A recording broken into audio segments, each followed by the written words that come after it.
during my last 10 years. So thank you, Chairman sir. If any queries, Uh, Thank you, Dr. Taide. Are there any questions? or we can take at the end. Or we can take the questions after all the presentations together. Thank you. Okay. Thank you, Dr. Taide. Now, before us is Dr. Muhammad Ahmad J. He is MSc Agriculture in Agronomy, and then he has Master in Technology, especially in remote sensing and GIS. He has a vast experience, as already told, in assessment and monitoring and estimation. Now I request Dr. Muhammad to present your views.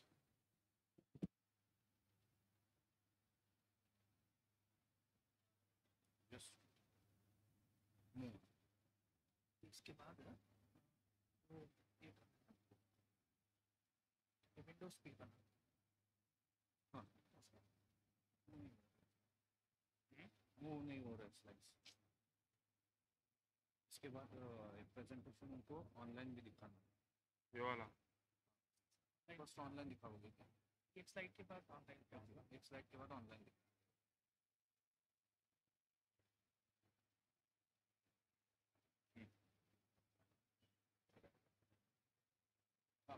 ठीक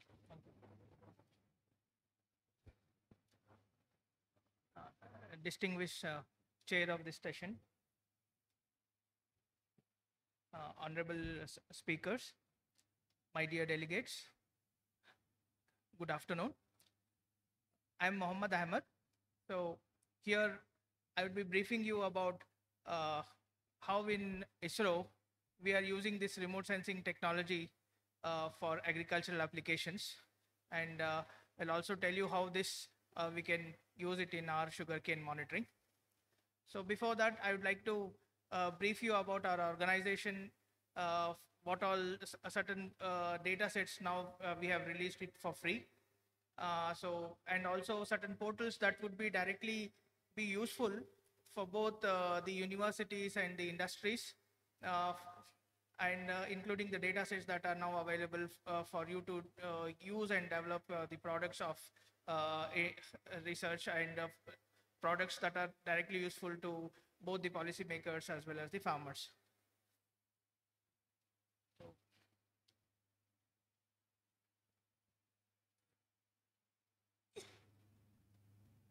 Could you please come? Just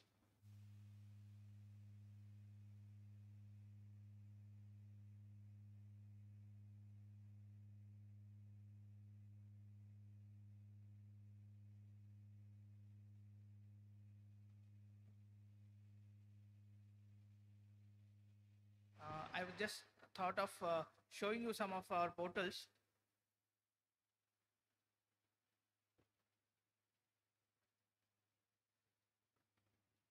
Hope this is visible. Yeah. So recently we have launched our data sets for free for all the users, which are above and equal to 5-meter resolution for free.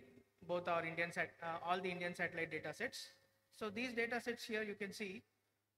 So they are optical data sets. They are microwave data sets as well, and also they're derived products like NDVI from both OceanSat as well as the ResourceSat data sets. Their products contains various vegetation and water indices. Then high resolution data sets up to 5 meters. So all these data sets are available for all the government organizations upon request for free to be used and day-to-day activities in designing and developing the products. So moving on to the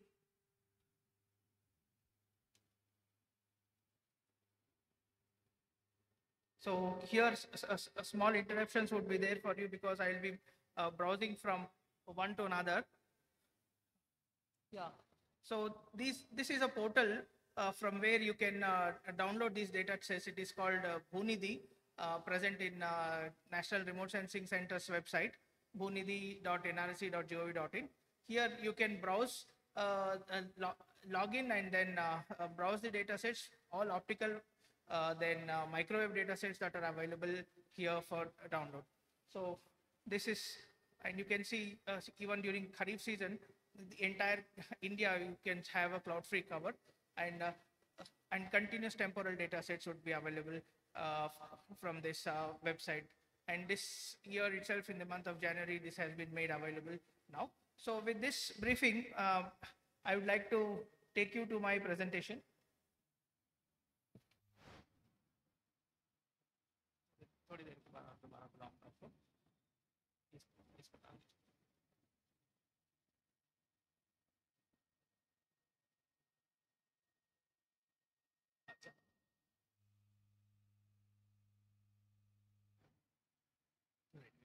Yeah. So basically, at ISRO, we are application wing, and we have three places application scientists working on various disciplines, developing products, designing the requirement of satellite data for as per the requirement of the users. So we are stationed at Space Application Center, Ahmedabad. Then second is at National Remote Sensing Center, another one, which also has 5 regional remote sensing centers with NRSC. Then the third is at Indian Institute of Remote Sensing situated at Dehradun. So here our mandate is developing products for application.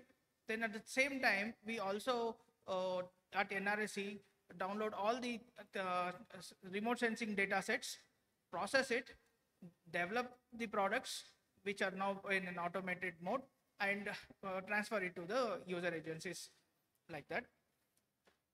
So basically, when we talk about agriculture in remote sensing, we have many applications, and one of the basic application is identifying an agriculture crop region.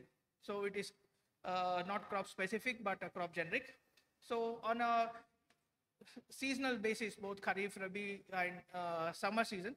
So we generate these maps, and these maps are available for public at our website to be used as a WMS service.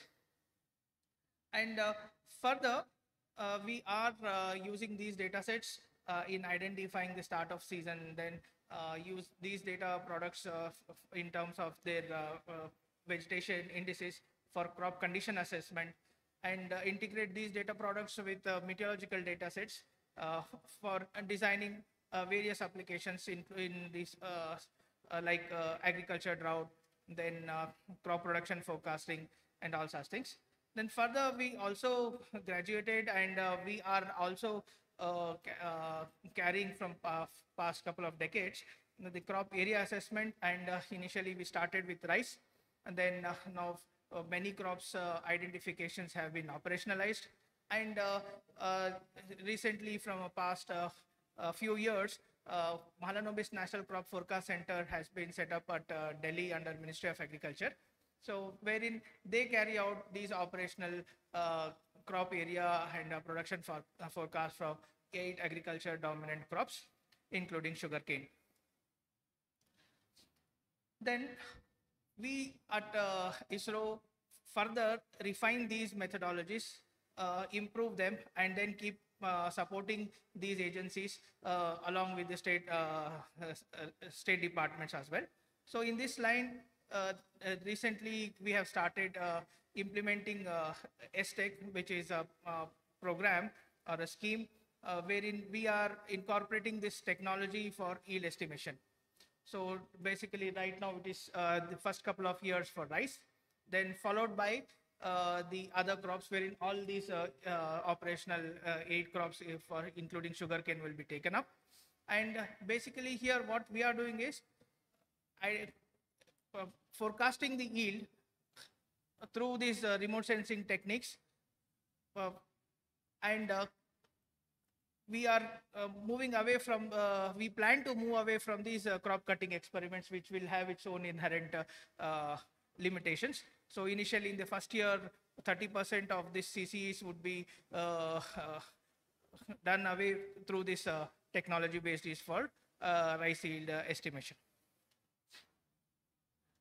Then further, the advantage of remote sensing data, that we will have this for a same location, continuous observations. So by which we will be able to know the crop condition, because remote sensing, we observe something from a distance, and the observation is of a particular crop or a particular object, it's the total manifestation of what all the inputs a farmer gives to that particular field, and that gets manifested in terms of its crop vigor, which can get captured by our remote sensing data products. So through which we generate several indices and certain other products, which I'll be briefing you when I'm telling you about the area and production estimation in a little bit in detail.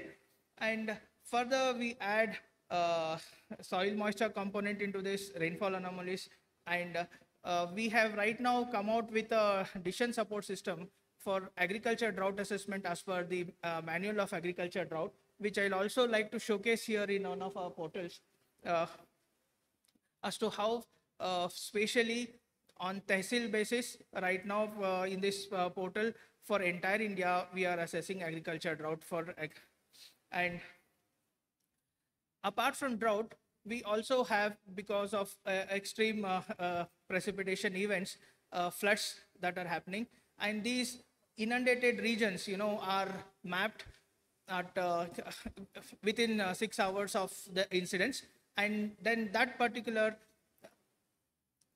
output in the form of a map of inundated area for the region is sent to the relief commissioners as to which are all the areas, both the cities as well as the farmlands that are inundated with water, and the duration of these inundation also is taken up for agriculture areas to know its impact. So we are also developing the protocols wherein quantitatively we can estimate the production loss for these natural disasters like drought and flood and flash floods in some of the regions. So likewise, remote sensing also has such unique advantage, like in terms of hailstorm damage assessment. So it's prior to the hailstorm damage and post hailstorm damage, we acquire the satellite data products and carry out the analysis as to how the vegetation manifestation is affected in terms of its condition, which is shown either in the form of a vegetation index or a surface reflectance, and that is used to quantify the areas affected, including with high resolution data, the field parcels that are likely to be affected by these hailstorm incidents. So crop production estimation, again, it started from what we call as a more of a qualitative estimate initially, and which further we have graduated to estimate this crop production by specializing the crop simulation models, incorporating the remote sensing data products into these models, which we have right now not released, but we are working on several crops, and one of the crops that are now we are operationally trying to use is for rice, followed by maize, which we'll release very soon. Then this further we will add sugarcane in the subsequent years, wherein we will quantify the sugarcane production spatially. So here our basic idea is, initially we started production, I'll tell you in the subsequent slides in detail, by using just the vegetation index, and vegetation index alone need not quantify the entire dynamics. So we later started including the agromet parameters, which we call spectroagromet models. And then again, we improvised on this. So we improved the assessment methods. So from normal regression to up to machine learning algorithms added into that. So those details will be said to you later.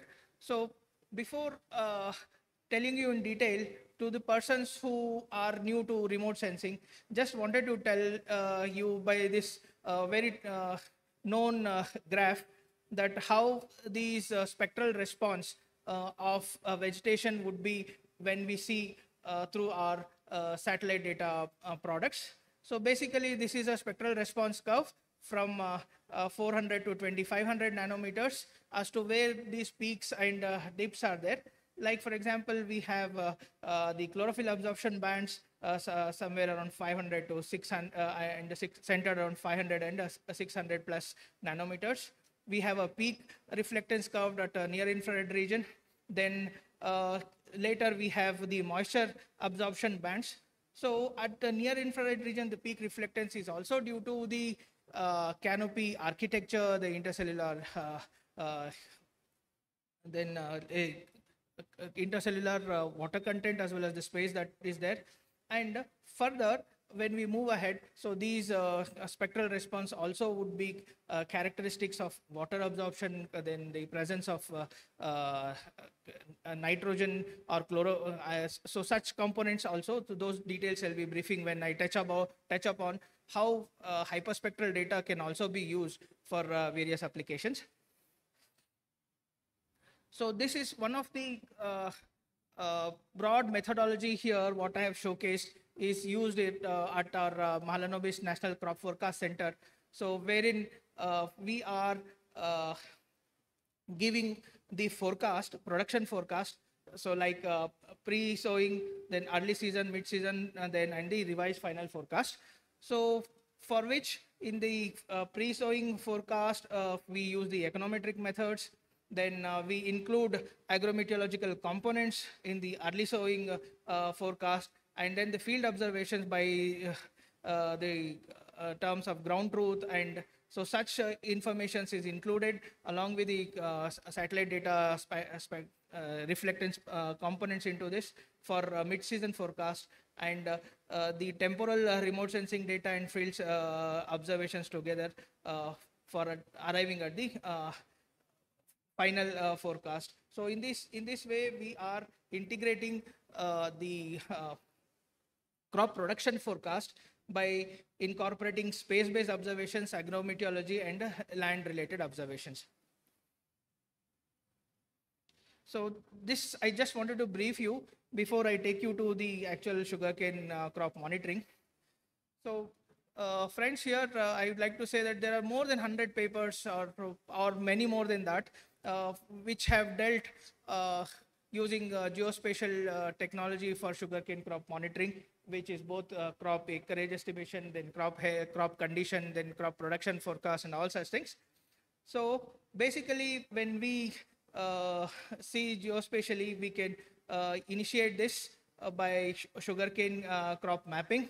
Then we can also study its condition and how this sugarcane crop conditions performance was there vis-a-vis the previous normal seasons. So the anomaly kind of studies. Then health monitoring of the sugarcane crop, and finally yield estimations. So here what I would like to do is I would just like to introduce you to some of the techniques which have been carried out globally for all this, and how we are going ahead for operational mapping and production estimation of this. So as my earlier speaker already introduced you in brief and in detail, very systematically on the stages of the sugarcane crop. So these are very essential for for remote sensing also, because remote sensing is just a tool. So to any domain expert who can use that tool and arrive at quantitative outputs in his domain. So I would like to, I'll move ahead with this. So basically when we talk about sugarcane mapping, so how do we distinguish that particular crop from other crops? So sugarcane is a long duration crop. So in a spatial region, say suppose a tehsil, taluk, then a district or a state, we have large number of crops. So each crop at a specific stage has its own spectral properties, so which are sensed by the satellite remote sensing data products. So, and they are of different resolution. So the resolution depends on the objective of our interest. Say, suppose I want to estimate the crop area at entire state level. So at that time, I need not go for a very high resolution data. So for me, a moderate resolution like 10 meters or 20 meters would be good enough. So I would be using such particular data sets when I try to map that particular data for that entire region. Then likewise, if I want to study about the area dynamics of a Hobli or a Gram Panchayat or a Tehsil, so therein I require a very high resolution data wherein parcel level variability should be captured, and such informations would be required both for administrative purposes as well as helping the farmers' requirements. So here, what I mean to tell you is, so when we have these satellite data sets at different intervals, time periods, so we know the sugarcane growth in the initial phases, we have a lot of soil background reflectance captured in the image and at that particular resolution cell. Then further, as and when the crop grows, so the soil background would get removed, and more of manifestation of crop alone will come. And likewise, when we have it nowadays, unlike the earlier periods, even the moderate resolution data sets are available at least once in a fortnight, and that we considered. So for the entire crop cycle, we have huge data sets that are available to effectively map a particular crop, especially a long duration crop like sugarcane. However, in Kharif season, we do have clouds, and for that also there is an answer. So we are utilizing microwave data sets to identify the crop.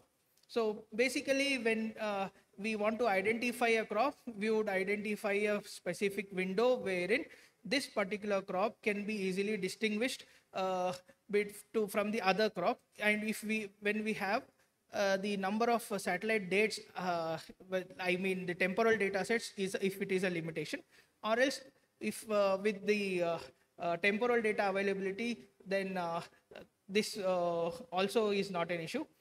But most important component is we should have ground truth.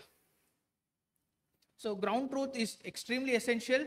So for identifying a particular crop, so what we do is we collect representative ground truths, like 5% of the areas we visit and collect the ground truth, not just for sugarcane crop, but sugarcane crop, if it is a target crop, I will also take the equal proportion of such ground truths for the other competing crops grown in that particular region, so which are representative of that particular resolution of that satellite data. So then once these ground truths are brought, their spectral signatures are studied, their spectral separabilities are studied, and they are overlaid on the image and in a machine learning algorithm. So you can see the ground truths that are overlaid onto this imagery. So this imagery is shown here as a false color composite. That means NIR region, which reflects more from the vegetation, is given a red color here. So therefore all the vegetation appears to be red.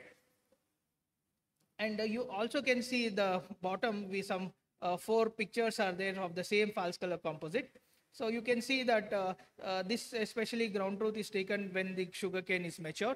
So when sugarcane is mature, apart from the green leaves that are there on the top, you also have a reflectance coming up from the stem portion. So therefore it is lightish pink in tone compared to the other vegetation that are more bright and red in tone.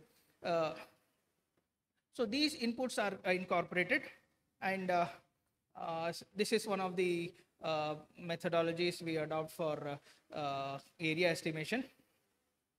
So here I've shown you an example for wheat and mustard. So likewise, similar method is adopted for many other crops. Excuse me.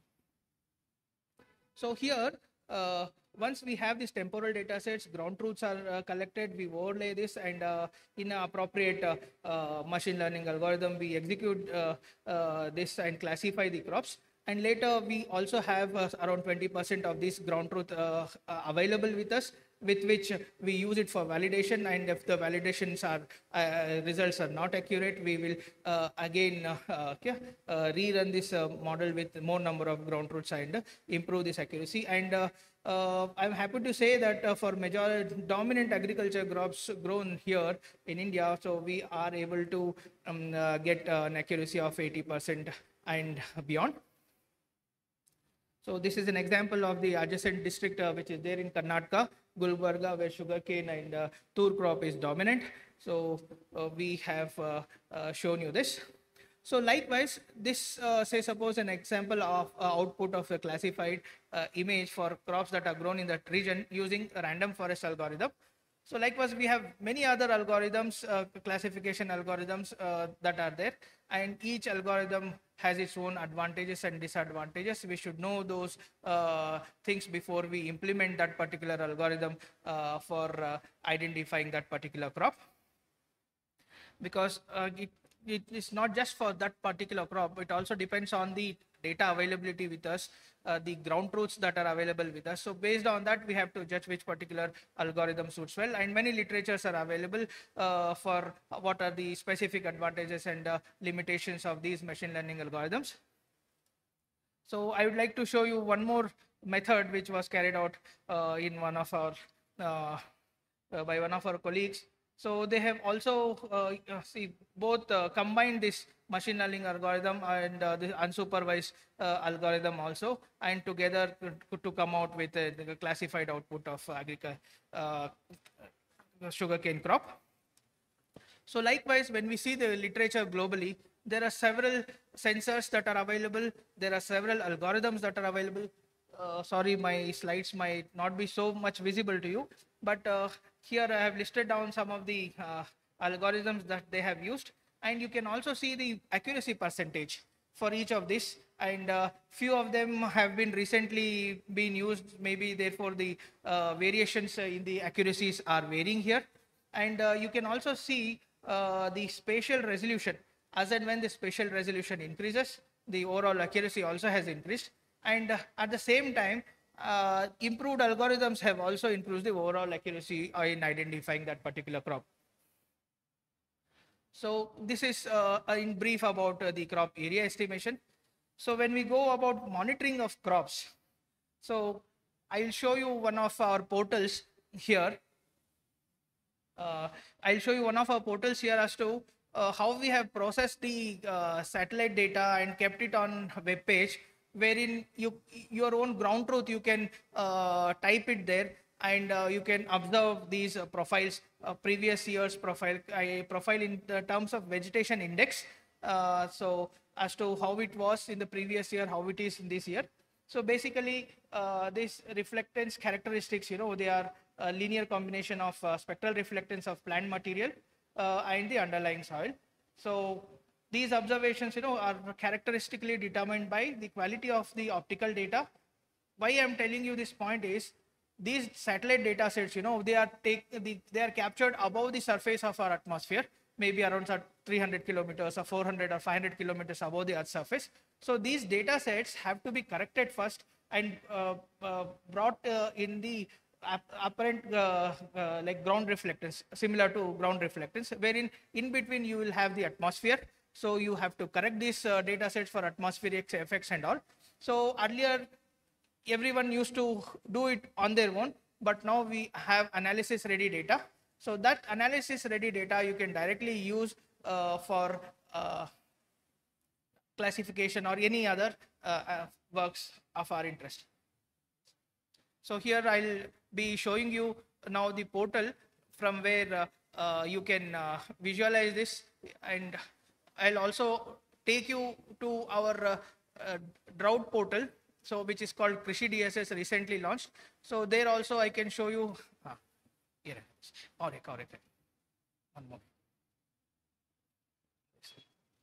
There it is. Okay. ये नहीं, दूसरा दूसरा दूसरा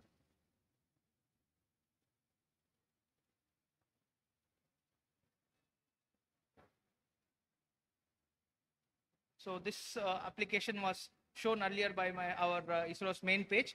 So this is the same link is also available at NRSC web page called bhunidhi.nrsc.gov.in, which was shown to you earlier. So likewise, I'm taking you to decision support tool for drought assessment. So earlier I was telling that these data sets are there from which we can estimate drought. Now we have automated all this and brought it into a one portal so that it becomes easier for all to use, and they can download their own data sets and use it for their purpose. So initially now here in two formats it is there. At the tehsil level, district level, you have all the parameters for agriculture drought assessment as per the drought manual is available in this portal. At the same time, you can also browse and see per pixel variability in the another visualization, other visualizer, which I'll take you. So once when I click this enter site, so we will get to know the information for all the states of India. Say if I want to, this is for the current season, January 24, and likewise for the previous Kharif season if I want. So once I click this, so for all the drought related parameters, like for example, right now it is shown for cumulative rainfall. So I can have all these parameters and how the drought is triggered as per the manual. All those things are automated here. Like for example, if rainfall deviation is there plus 4 weeks of dry spell. So those regions which are having such conditions would be highlighted here. And here you also have an opportunity to download them. Download this data as well as the images, maps, everything. So likewise, when I move from rainfall and its derivatives to remote sensing based derivatives, so normalized difference vegetation index. So here also, I'm showing you at district level. When I go to tehsil level, and you can also go to field analytics and see this data at pixel level as well.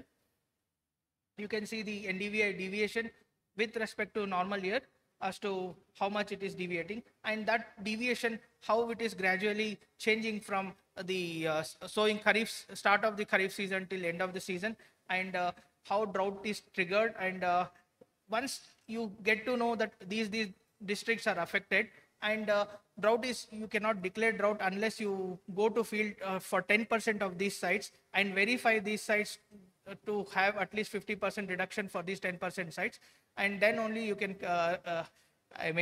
declare that particular unit as drought affected and send it to the central government for further processing. So likewise, you also have root zone soil moisture data products available, basically a bookkeeping based method. We also have satellite derived and model derived root zone soil moisture also, but at a coastal level. So therefore we have not put it here. So we have precipitation in two ways, both IMD based precipitation and also integrated with our satellite data products like INSAT data products called quantitative precipitation estimates. So these two products are also there here, and for every single week you can have these updates. So from June to the end of Kharif season, and likewise for all other seasons available. And as per the drought manual, for Kharif, we are taking these rainfall and its derived parameters and vegetation index and like that. But for Rabi, we are also taking the other parameters also, so which are listed in this website. And due to lack of time, I will not go full deeper into this. And moving on to the another portal within this from our Space Application Center, Ahmedabad. You can see the satellite data in terms of its natural color composite. So here also, if I want to know, for example, you have latitude, longitude, you can type in your latitude, longitude here in this column, click on go. It will select that particular area and give you the statistics. For example, if I click here directly, say suppose some particular portion. So it generates the statistics of that particular region in terms of right now NDVI is selected, so therefore NDVI it is coming. So if we have several such parameters, and we can select that, analyze them online, take it onto our notes, and then further carry out our analysis. So this is another one. Similar in similar lines, we have here. If you go to downloads here, we have certain softwares that are available that one can download for both optical data analysis as well as hyperspectral data analysis. We also have ISRO NASA's program wherein we have flown hyperspectral data airborne at 4 meters resolution for selected test sites. So those data sets are also available here for students and researchers and industries to make out as to how these data sets behave with varied, like if you want to study on soil dynamics or agriculture crop dynamics or its nutrients or such or retrieve certain biophysical parameters that are going as an input to your crop model for production estimation. All such things can be studied and developed using these things. So just thought this is an opportunity also for me to showcase as to some of the data sets if they are not aware, so that they can make use of this as well.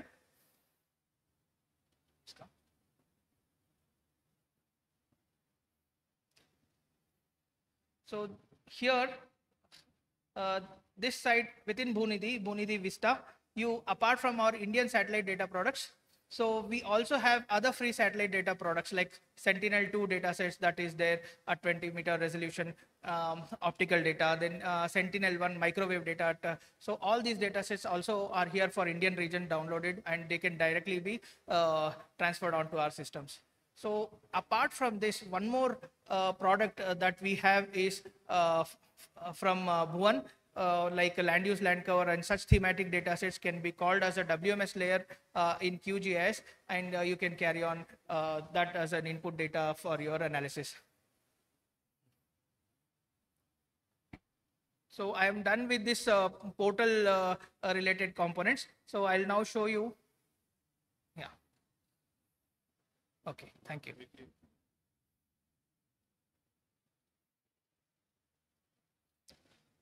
So I'll now show you some of the inputs that go for production estimations. So see, just wanted to show you how this NDVI changes with changes in the crop figure. So generally what happens is NDVI is a difference between red and NIR bands. So and it is normalized from 0 to 1. So in the initial phases, when the crop is not fully grown, the reflectance is, say, suppose for soils, it might be around somewhere around 0.2.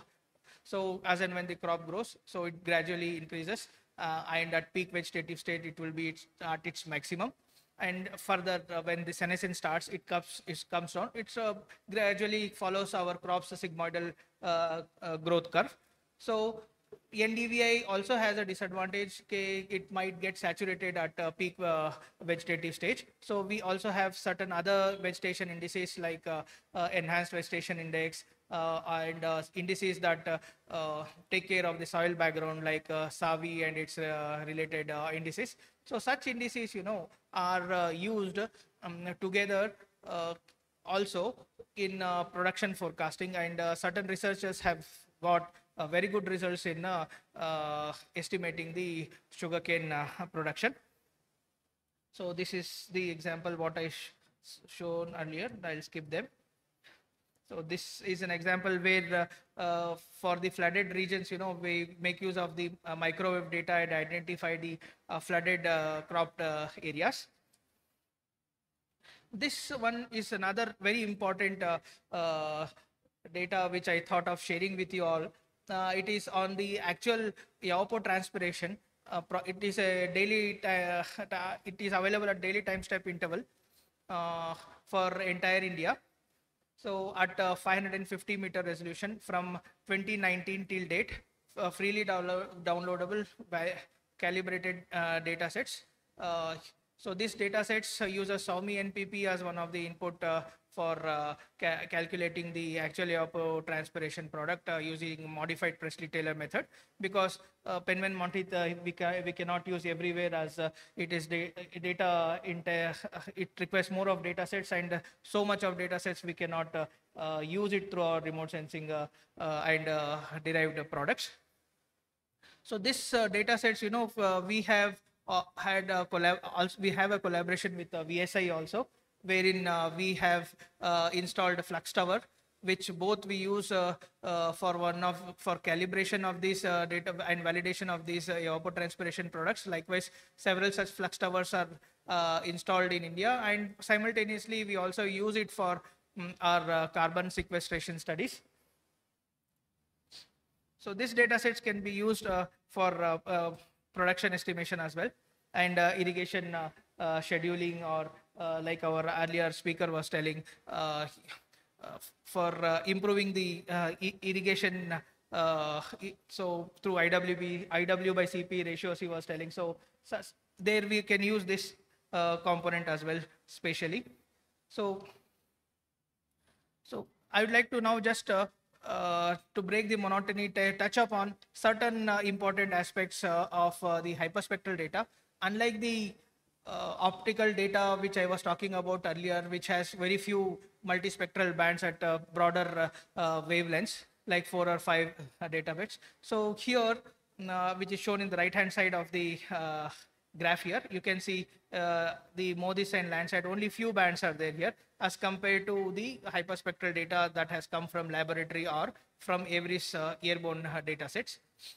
So what are these? So these are these spectral reflectance bands that are available. These are contiguous bands at very narrow bandwidth. So large number of such bands. So they are able to capture the subtle differences in the spectral properties. So some of the ground experiments we have used, and we have developed these signatures. We have incorporated them into the radiative transfer models, and we have used it to derive leaf area index product through satellite data, so that we are using it into the crop production estimation. We are developing those methodologies. So see, in similar way, we have used these hyperspectral data products in retrieving the canopy nutrient content. So especially we tried in some of the horticulture plantation crops, and we are now also attempting that in rice and sugarcane in Mandya as one of these selected regions. We could also successfully use this technique in detection of diseased healthy comparison between these two data products. And finally, I'll just take, with the permission of chairs, 2 minutes on showcasing some of the methodologies that have been used for production estimation, for spatial production estimation, and with UP as one of the study sites by some of our colleagues here at IRS Dehradun and Space Application Center. Basically, this particular methodology makes use of temporal vegetation index products, and identifies the sugarcane crop and utilizes this vegetation index products in arriving at the yield by regression methods.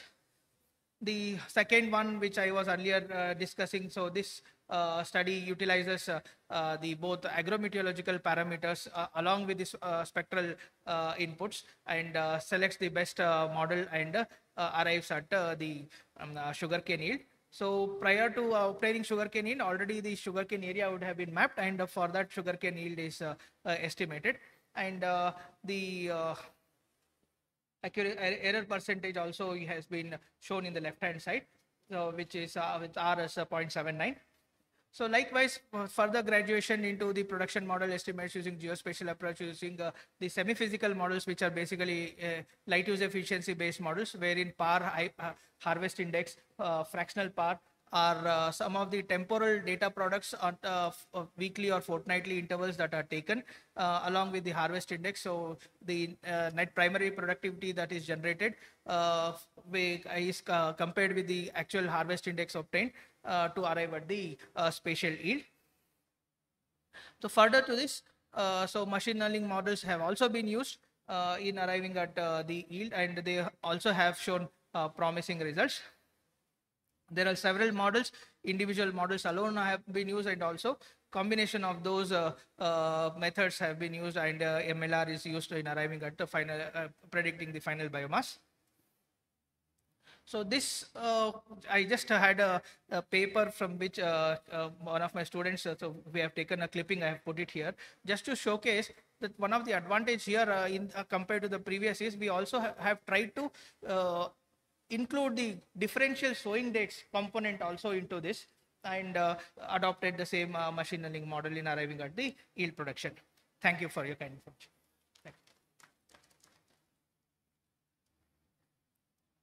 Much for your comprehensive presentation. I know it will be a technical one, but it's a new area. We'll have to really resort to it. Thank you, sir. About the estimation, that is very important. I think this is related to the artificial intelligence also in future. We'll have to really rely on the remote sensing in future. Thank you very much. Thanks. Now I request Dr. Kadlag for his presentation.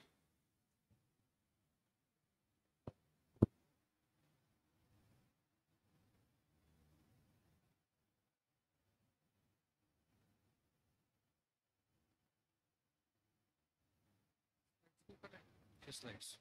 Still not? Go this stuff.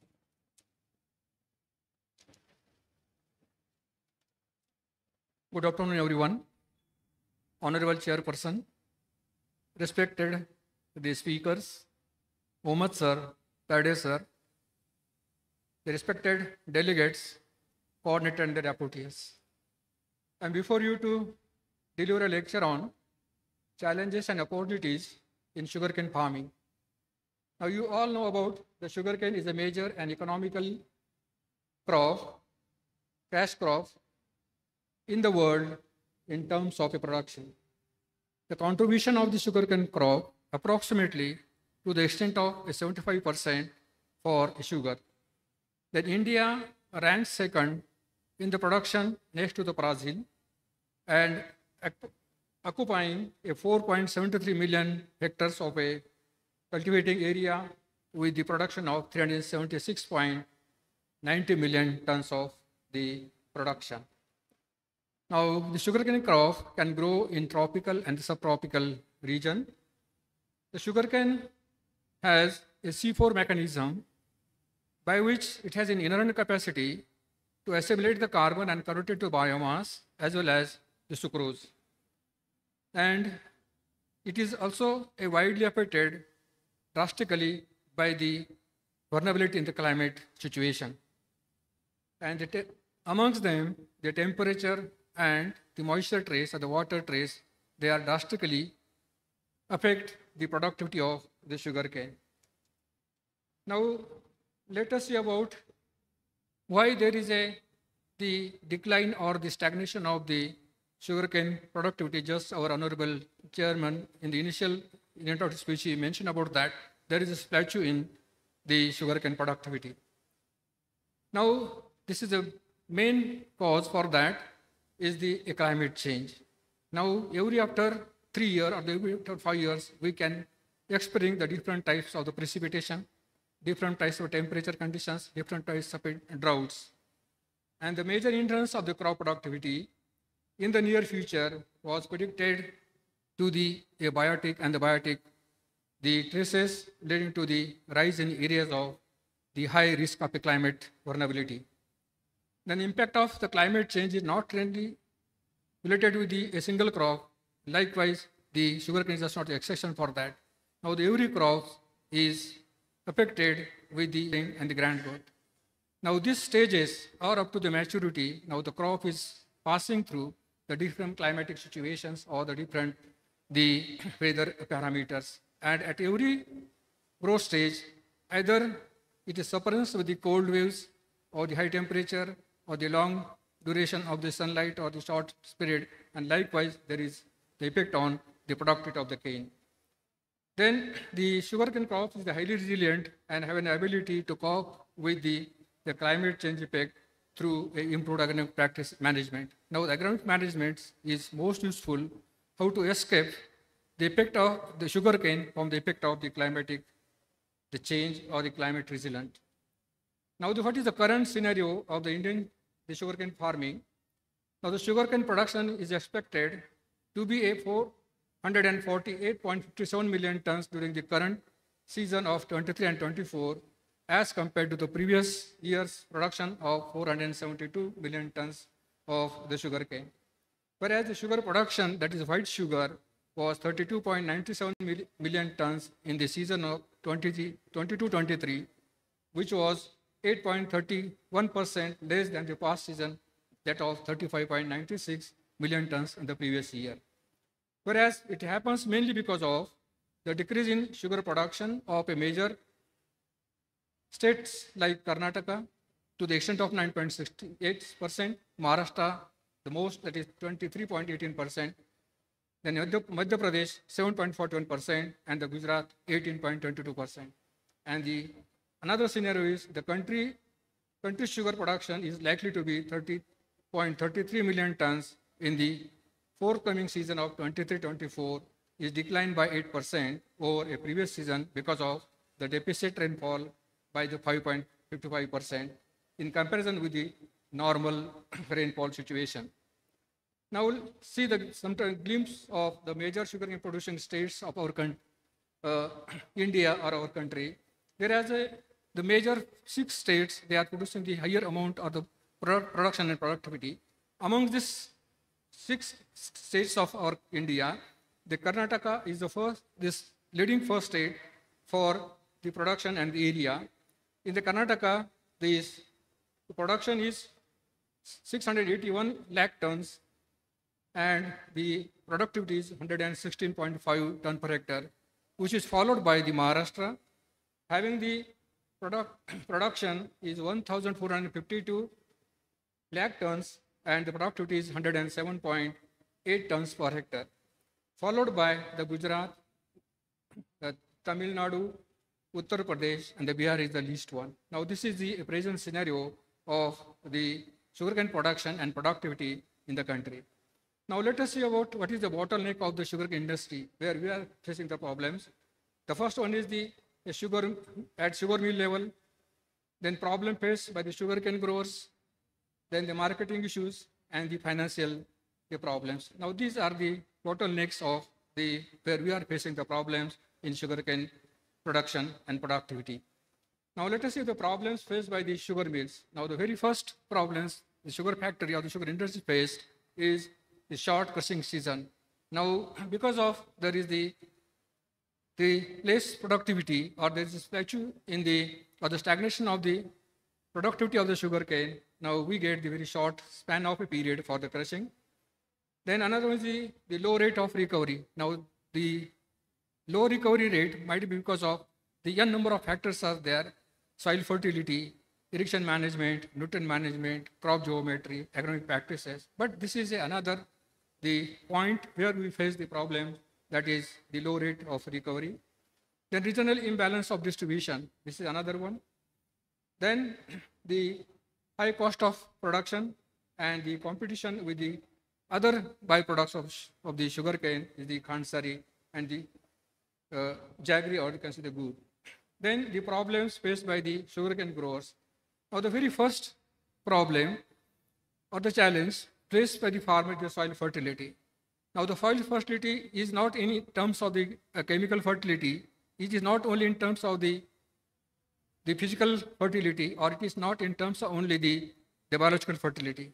Now, we have to take into consideration in all the three fertility together, then and then you can say the good fertility. Now, for example, in case of the physical fertility of a soil is related with the bulk density, then soil texture, soil structure, the hydraulic conductivity. In terms of the chemical fertility, soil pH, electrical conductivity, soil organic carbon, calcium carbonate content, then available macro and micronutrients. These are the quality indicators, and whereas in case of the biological fertility, now there's the beneficial bacteria, fungi, actinomycetes, and some other the quality indicators like the dehydrogenase enzyme activity, urease enzyme activity, acid and alkaline phosphate the activity. Now these are the three properties of a soils. When put in together, then we can say it is a good soil fertility, because the chemical fertility is depend on the physical fertility of a soils. When the physical and the chemical fertility goes in hand, then you can have the good biological fertility, because the availability of the nutrients to the crop plants or to the sugar cane is totally depends on the soil physical condition and the biological condition, because the sugarcane plant can take only the nutrient in the inorganic form, not an organic form. When we are making the nutrient management, we are using the organic manure, we are using the chemical fertilizer, we are using the biological fertilizer together. In organic form of nutrients or the organic manure, there is organic form of nutrients. The plant has no mechanism to absorb the nutrient in the organic form. Now that organic form of nutrients has to convert into a inorganic form, and that conversion of the organic to inorganic form is mainly governed by the organism. When they are in live and when they are again die, they are also useful. When they die, there is a lysis of the cell, and when there is a lysis of a cell, they release some enzymes, and that enzyme also useful for transformation of organic form of nutrients to a inorganic form. That's why I'm saying that all the three conditions of soil will put into together, then we say the good soil fertility. And nowadays, we are facing the problems. Our physical condition of soil is not that much good. That's why we are facing the problems of the availability of nutrients, even though the soils with a good amount of the nutrients, but plant cannot able to absorb it because of certain constraints. Suppose there is a more amount of a salt, they increase the osmotic potential into the soil solution, then plant cannot exert that much energy against that osmotic potential to absorb the nutrients from the soil solution. This is the constraint with that. The second constraint or the second challenges with the growers is that they're less resilient on organic manure. Now, again, we are not thinking about that, which is the organic manure having a passive organic carbon, or which is the organic manure having the active carbon.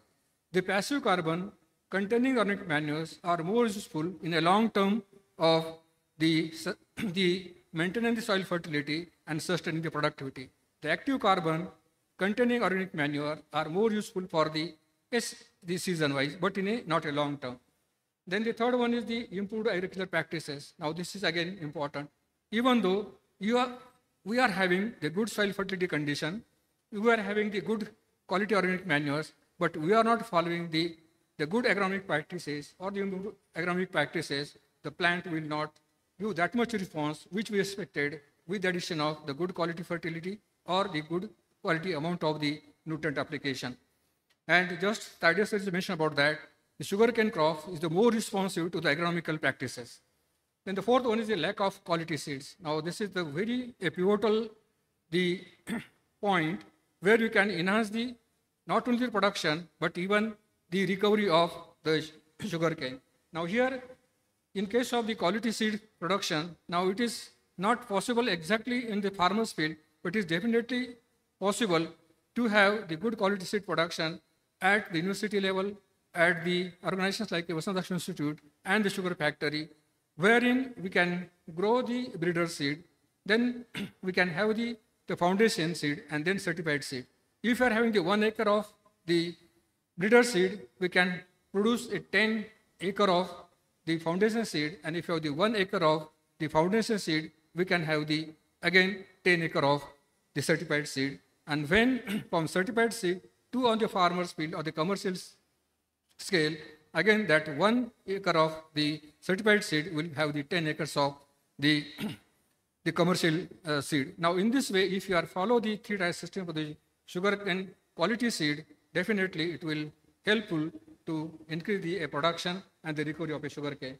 And the next one is the lack of mechanizations. Now this is again also important because nowadays we are facing the problems of the labor scarcity and even also the timely operations is also important, and it is when only possible when we have the mechanization with the sugarcane cultivation, then we can provide nutrients at the right time, the right stage of a crop growth. Then the marketing problems. Now, the first one is the delay in harvesting. Now, this is also one of the aspects where we can look into that, how to harvest the sugarcane crop at their maturity period so that we can have a good the tonnage of the sugarcane as well as will get the good recovery, because if you are delay the harvesting, naturally there is a natural process of inversion that sucrose converted into a glucose and will get the less recovery. Then the another one, the lack of transport system. Now if you are in the harvesting program is quite good, but the transportation from the place of harvesting to the place of the crushing, now it takes its time. If you are save that time, or you can narrow that time so that we can crush that particular harvested cane in a short span of time and avoid the inversion losses or the moisture losses. Then absence of marketing facility, this is another the problems we are facing. And last one is the loss due to the dry age. Now again, this is, suppose we are harvested the cane and take into the place of the crushing and it remain for the more than 12 hours or 14 hours, again there is a chance of the inversion, loss of a weight and loss of a sugar also. Then again the financial problems, I will not go in detail that. Now this, the first problem is inadequate finance. The finance is always important. If you have the good, in adequate quantity of finance, definitely we can do the every work in a time with the therefore the efficiency. Then price fluctuation, this is another the problem. Then absence of a quick payment by the purchaser, and the fourth one is the price of a sugarcane. Now let us see about what strategy to be adopted for maximizing the cane productivity. Now the very first priority we have to give to maximize the productivity of a sugarcane is that the efforts to be applied the improved methods of the cane production. Now we have to have the improved the methodology or the techniques for sugarcane growing. It is start from the selection of a variety, availability of good quality seed, availability the right high analysis fertilizers, organic manures, biofertilizers, the integration and the plant protection measures, all and the agronomic practices. Now that we have to adopt it for the enhancing the cane productivity. Then the second one is the farming system within the framework suggested by the experts and the scientists. Now, what type of farming or what type of the, we can say the canopy or the, we can say the configurations of the land for the cultivation of sugarcane. Now, that should be done by the farmer under guidance of the experts or the scientists. Then the selection of the appropriate variety, seed treatment, cultivation packages, irrigation management, land protection, nutrient management, soil health care should be followed properly as per the experts' guidance. Then at sugar mill level, also we have to have some strategies to enhance or to maximize the sugarcane productivity. Is the systematic results-oriented development program is needs to be adopted. Now at factory level or at sugar mill level, they should plan the planting windows, harvesting windows, and accordingly they can make it. Definitely it will enhance the productivity and the recovery of the sugarcane. Then another is the detailed agricultural data of a farmer's survey number wise should be collected, and priority to group the categories of the farmers, soils, then problems, resource set, and based on this informations. Now we should have the database, what type of soils the farmers having, which type of variety he is using, at what season he is planting that variety, and this data we can make use for the making the harvesting program for the proper time or the optimum time of harvest, so that there will be loss, there is no loss in the loss of weight in sugarcane. Then the entire cane development program need to be planned and monitored. Now this cane development since from planting to a harvesting should be planned and accordingly to be followed at the farmer's level. Then the strengthening of extension and the cane development wing of a sugar mills. Now this is most important. If that wing is strong enough, definitely the 50% problems of these farmers or the sugarcane growers will be solved. Then service centers. The cooperative sugar factories or the farmers producer company should help the farmer for establishing the custom hiring the centers, thereby providing the farm machinery on nominal charges. Because in our state, there is small, the farmers are there. They are not in a capacity to purchase the machinery for the sugar cultivation. But the farmers producer company or the sugar mills, they can have the centers of custom hiring, they can provide the machinery to the farmers and enhance the productivity. Then the establishment of service centers managed by the experts under the control supervision. Now that customary centers should be supervised by the experts or some advisor so that they can give the advice to the farmers regarding the cultivation, regarding the plantation, regarding the plant protection, all that. Then training to the workers and the farmers. It is a need of hour to give a training to a field workers about the modern technologies in the sugarcane cultivation to improve the quality and competence of the field workers. Now, the training is the most important component in the development of the sugarcane enhancement of the growth. Then farmers should be trained and constantly made aware about the improved techniques of the sugarcane cultivations. Now, the experts or the scientists remain in touch always with the farmers so that they will aware with the advanced technologies which is to be adopted in the sugarcane cultivation. Then the practical implementation of the improving sugarcane productivity.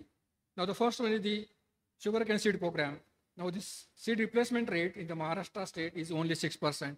As per the standard norms, there should be replacement of a seed to the extent of 33% every after 3 years. But till today, the replacement rate is only 6%. If you are enhanced from 6 to 10% or the 12%, definitely we can increase or maximize the productivity of the sugarcane. Then sugarcane should be replaced every after 3 years, due to which the yield increase by 10 to 15% and the sugar recovery is 0.5 to 1 unit. Then for seed replacement, there is a need to maintain the 3-tier seed production plots under the factory areas. Just I mentioned about that, the breeder seed, foundation seed, and the certified seed. Then the formation of a farmers groups and the farmers producer organization to disseminate the new technologies at grassroots levels. Now these are some strategies we have to follow to maximize the sugarcane production. Then sugarcane varieties planning and harvesting program. Now this is also very important. Now we have the varieties as per the season. We have the variety as per their maturity. We have the variety as per the yield and the recovery. Accordingly, if you are planned the plantation season-wise, then their yield-wise, definitely we can maximize the yield of the sugarcane. Then soil fertility and fertilizer management. The soil organic carbon management by incorporating the organic manure, green manure, biocompost, and the trash and the crop residue management. Now this is again very important. So whatever we can say the waste in the field, it is in field or the off field. Now that waste is the wealth for the soil for improving their physical condition, then chemical conditions and the biological condition. Then the addition of organic matter in improving the soil physical, chemical and biological properties of soils. Now all these properties should go hand in hand. Then and then it is possible to maintain the soil health and sustain the productivity of a sugarcane. And the last one, that is the farmers spend nearly a 20 to 30% cost of a total cultivation of fertilizer. If you have a proper management or integrated nutrient management, definitely we can reduce the cost of the farmers which is spent on the chemical fertilizer. Then the advanced irrigation methods, just the Tides also mentioned about that. Now the water is a scarce commodity, therefore we have to make use of that commodity judiciously so that we can harvest a unit quantity in a unit quantum of the water in an efficient manner. Then careful and optimal use of the water is necessity, and that is only achieved either we can have the drip irrigation, sprinkler irrigation, or rain irrigation, or inverted plus a drip irrigation. Now that will save the 50% of water and enhance the yield to the extent of 30 to 40%. Then it improves the soil health also. Then another one, it saves the fertilizer up to 40%. If you are make the fertigation, it will save the 40% of the fertilizer and increase the yield to the extent of a 30%. And the timely implementation of agronomic practices is also be with the all this irrigation system, then and it is possible to maximize the sugarcane yield. Then the conclusion of this speech is the availability and the replacement of the quality sugarcane is the first priority for maximization of the sugarcane yield. The second one is the development of a location-specific climate-resilient sugarcane varieties. Then integrated nutrient, water, and pest management. Then mechanization in sugarcane cultivation for timely operations. Then proper timing of planting and harvesting of a sugarcane. Knowledge upgradation of a sugarcane growers for a cane and sugar yield. Strengthening of extension and the cane development activities. Thank you for the patient listening, and thank you for the organizers for giving me an opportunity being a part of this session. Thank you, sir. Thank you, Dr. Todlak. I'm really happy to see your presentation.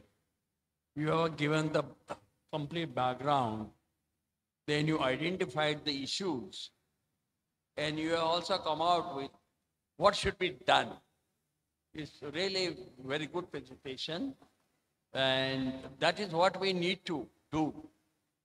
Unfortunately, sugarcane is a totally neglected crop by the farmer, by the sugar mill, and by the government. The things need to change. Why?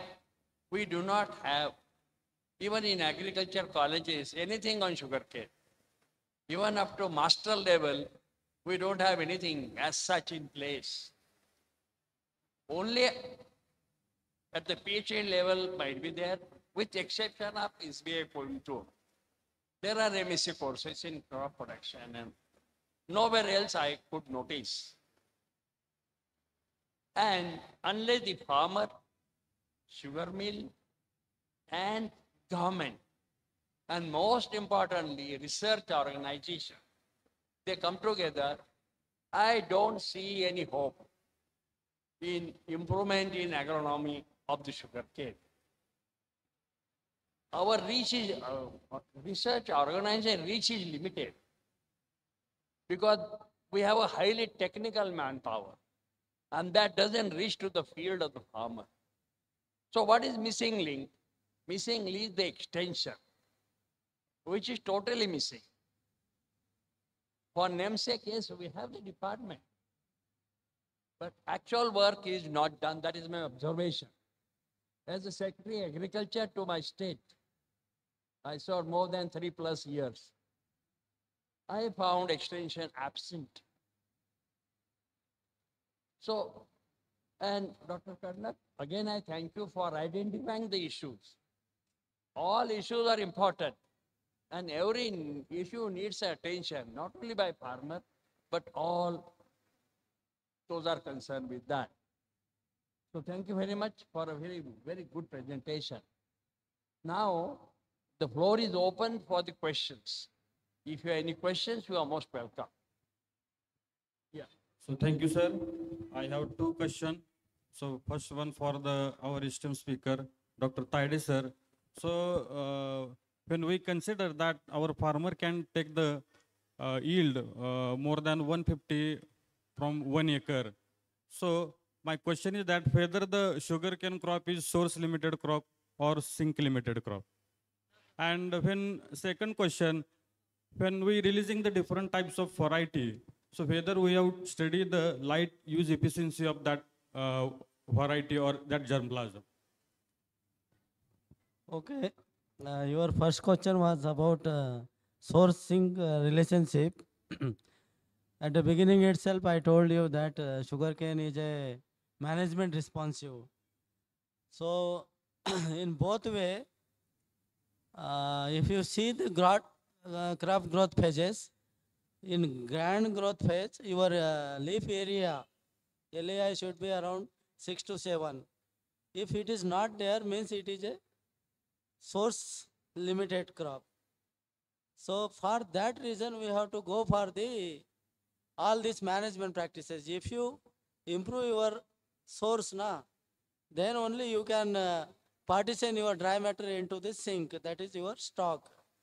So accordingly, we have to manage the crop, and I think many physiologists may be agree with me. Sugarcane is having a very plastic nature. If you increase the density, your cane length will be more, it will be thin. If you increase the wider spacing, then your cane weight will be high. So in that manner, it will be responsive. Then second question, what is your second question? Varieties. When we have to release the different variety, whether we have to study the light use efficiency of that variety. Yes, but so far I was a part of this ACRIP system at Coimbatore. Our VSI people, Dr. Hafse, Repade, and all they are participating in that. As on date, what we are doing, we are comparing our release proposal with the national check, that is 86032. It is a very strong variety. We are not able to fight that variety itself. So for variety selection, I think breeders are right. They are doing very good job. And this light, that matter they are not taking into consideration. So that can be also taken. This is good suggestion. Thank you, sir. My next question to our next esteemed speaker, Mohammed sir. So, what is the pseudo images, and when we have to considering that more accuracy up to the 1 millimeter for the precision agriculture, so that in one slide that up to the 5 meter. So that how many satellite that required, minimum satellite required for more accuracy up to the 1 millimeter data resolution? See,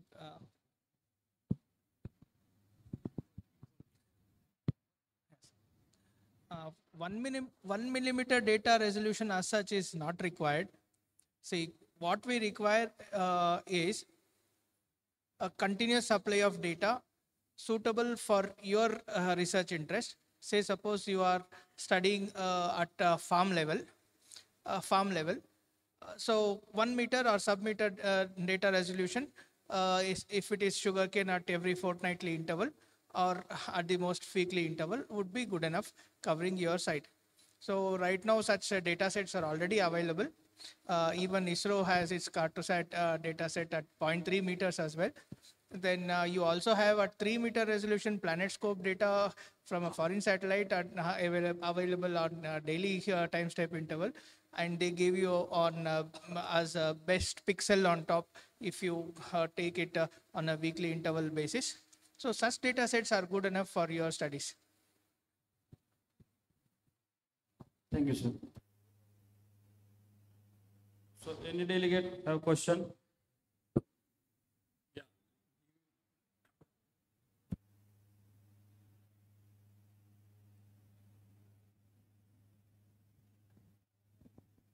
Dr. Kadlak, I have one question. In one slide, you have shown regarding constraint 1, 2, 3, 4. Yes. Lack of quality seed was one of the aspects. Yes. One day before Dr. Hemalata's breeding lecture, she talked on breeding of sugarcane varieties. I have asked her how to resolve this question using CMS lines or with different way of. Here you have also shown the lack of quality seed. How to overcome this constraint using which different techniques of any type of seed replacement or what? Yes, sir. Actually, first step is we have to produce a nucleus seed. Now that is only happen into the agricultural universities or the institute like Vasandas Institute. Now this is the basic requirement for the quality seed. Once we produce the nucleus seed, then we go for the breeder seed. Now breeder seed also produced at the university level and the VSI level. Then foundation seed, we can make it on the sugar factory level or some progressive farmer levels. Then certified seed also we can have with the progressive farmers or the sugar factory. and for commercial, we can provide to the all farmers. Now this is the chain or the system to provide the quality seed. Otherwise, what happened? The most of time the farmers use the seed material as per their convenience. If there is a one rotten crop there and it is near to their field, he can make use of that also. Yes, Now was my that is the question, major second question, constraint, yeah. and to overcome that constraint, we have to follow this system. But for that, the Vasantdada Sukh Institute, sugar factory, universities, be in a coordinated manner or integrated manner, then and then it is possible to provide the quality seed to the farmer. But sir, just now our chairman has reported his expression regarding the MSc courses or sugarcane as a crop in education. Just now he has shown. Likewise, no institute is taking efforts like this, just you have now told. आता sir, just now you have told तुमची खंत काय होती ते. No, I will, please mention your name and your background. Yeah. Myself, Dr. Vandan Mohod, I was registrar with agriculture universities and traditional universities also. I was director agriculture education at Pune. Now I'll answer your question. Yeah. Very sparely. When he mentioned about the seed replacement ratio, he means every 3 years seed should be replaced. Yeah. What is the position at present? What is obtaining in the field? Only 6% seed is replaced. That means farmer is not bothered. Mills are not bothered. You are coming to the institutes, research institute, like you were in Mahatma Pune. You are in a very responsible position. I know you personally. Good. Correct. What is happening? Take case of Padegaon. They are growing quality seed minimum on 50 acres. Okay. We are growing VSI more than 75 acres. How many farmers take it? $1 million question. In my case, my 50% seed is crushed Yes. because it is not taken. True. So what is the solution? Solution is only the training. Yes. Solution is only the extension. Extension. Yeah. Good. So that is my point. That is requirement. Yeah. Yes. Thank you, sir.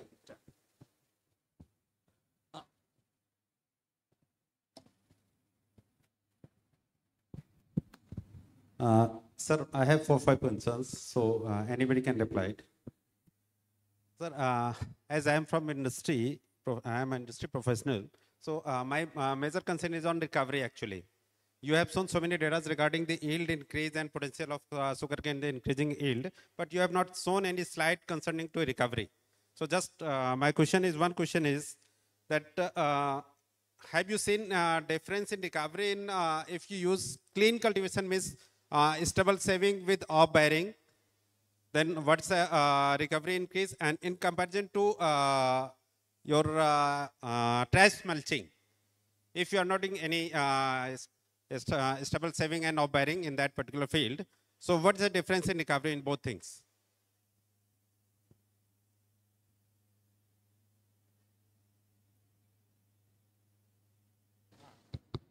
This is very good question. First of all, sir is there, Dr. Vandan Mohd. He is my teacher, UG teacher. I could not recognize. Sorry, sir, you are changed.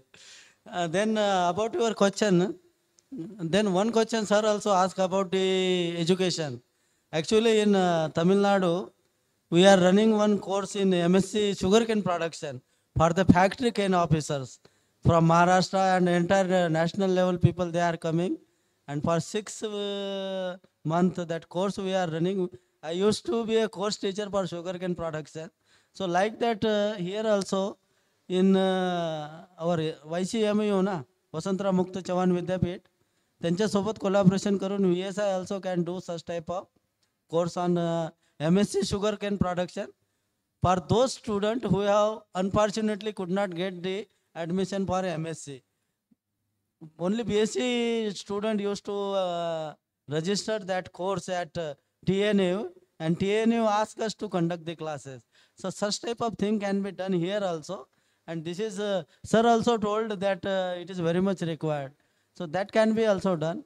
Then regarding your recovery question, As it is, I think breeders are there and they will agree with me that this juice quality or sucrose, all these parameters, they are mostly governed by the genotypic constitution of the variety. For example, if you are telling CO86032, so that much bricks or sucrose will be there for that variety. And for agronomy people, they will tell me that with agronomy, you cannot change the sucrose percentage. So this is the thing.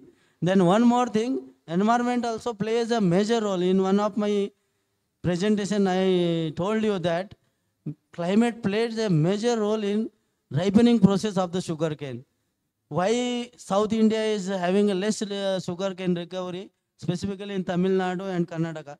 Because they don't have the cool period for ripening process.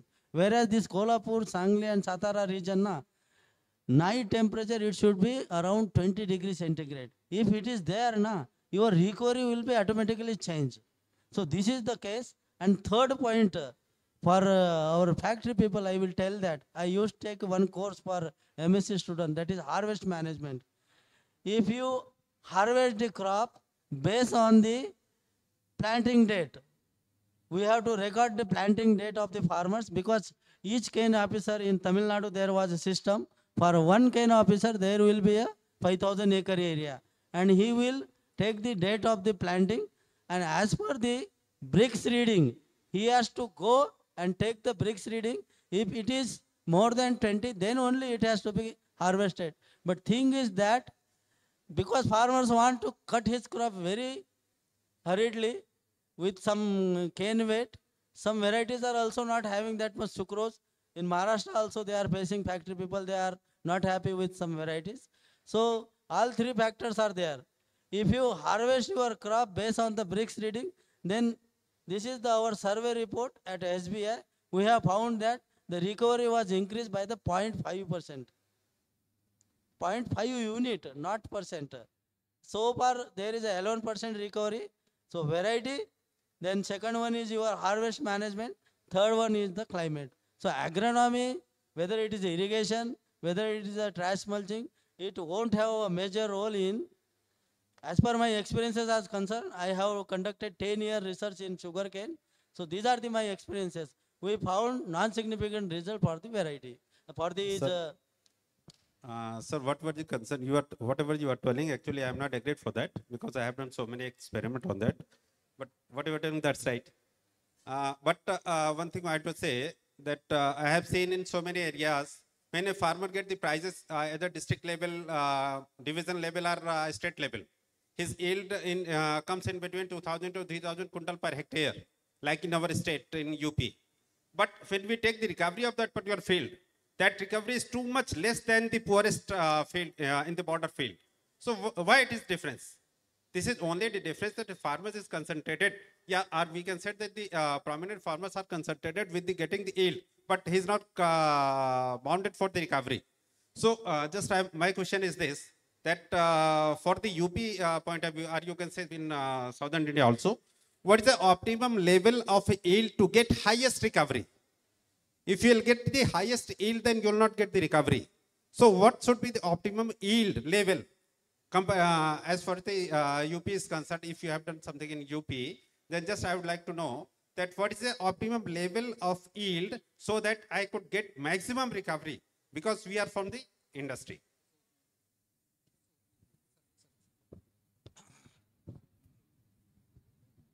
You see, the issue is simple and issue is complicated. First of all, I'll tell the simple thing. Whether you want yield or recovery, you tell me. Both, sir, both. Both cannot happen. Then it has to be very precision farming. Sir, That's why we can't pay to the farmers with the yield. We can pay to the farmer by getting the recovery. I But because we have to run the plant, so we are required the yield also. You see, when you have mixed issues, you will not get the result. He told you very honestly how to get the best recovery. First, select the right variety. Okay? Plant it at the right time. Harvest it at the right time. So get the best variety. If you want to run the mill, In early stages, recovery is very poor, even less than 7. Then you have to have the varieties, early maturing varieties, which give at least 9 plus 10. In Maharashtra, we have early varieties like 10,001, matures within 10 months. We had 434, we have 94012. But nobody plans that. And very another simple thing which mills can do. You take the ratoon first. Take the ratoon first to maintain the recovery, overall recovery. Nobody does that. He is again on that issue that you don't follow the planting program, you don't follow the harvesting program. What has happened now? What is the state of affairs in the state? Mills have expanded. They are taking any cane possible, because the crushing capacity is huge. And in Maharashtra, our 160 days, which is normal, has come down 120. This year it will be 100. So the crushing season is shortening. So where is the question of recovery and where is the question of yield? So here we have to intervene. We have to really train farmers, plan the variety of right time, and harvest it at the right time. So the recovery is maintained. This is I'm talking about only recovery. If you want only the yield, then plant the varieties which give maximum yield. Forget the recovery, which is in favor of farmer. So this is a simple issue, but we make it complicated. So we have to decide first what you want. I think I have answered your query. Sir, one more question. That so many techniques you shown, like bud shape, single bud, whatever it is. So I have tried also this bud shape in very large scale, but it is not good for the northern states particularly. I have so many experience on it. So as far as single bud is concerned, that's a good for, but it is good in autumn planting, that like in September, October planting. But when we go in March, April, and after wheat planting in the month of May, then it's not good, because due to the infection of pineapple disease, very pineapple disease comes very fast in spring planting as well as in late spring planting. So is there any solution for it? This bud chips technique, our director, Dr. Bakshiram, is from North only. He was in the mood and he started that tissue culture also in Karnal station also. So he wants that this technique should, because he visited VSI and entire Maharashtra, many farmers, they are going for this settling transplanting. Let it be a single bud or bud chip technique, okay? And it is very successful and seed saving. And if you plant any crop after March, in one of my slide I show you that during formative stage, the temperature, if it is increasing more than 32 to 38, your tiller population will be come down drastically. So that is why all the farmers are planting from January to at the most March end. April and May is no question. We cannot plant. That is the main reason. And another one point, pineapple, I don't know. I am not a pathologist. But I will tell you that if temperature increases, your early shoot borer will be there. I observe all this thing. And because of early shoot borer, dead hearts will be there. Plant population will be very less. But slowly it is picking up.